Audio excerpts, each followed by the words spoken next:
Ove su riječi crne od dubine.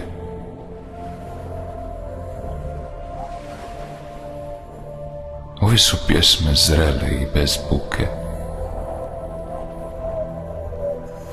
One su tako šiknule iz tmine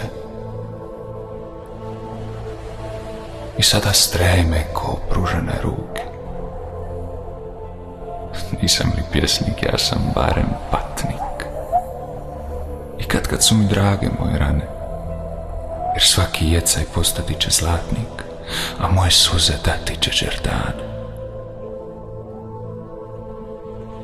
No one samo imati će cijenu ako ih jednom u perli i zlatu kolajnu vidim slavno obješeno ljubljeno dijete baš o tvome vratu.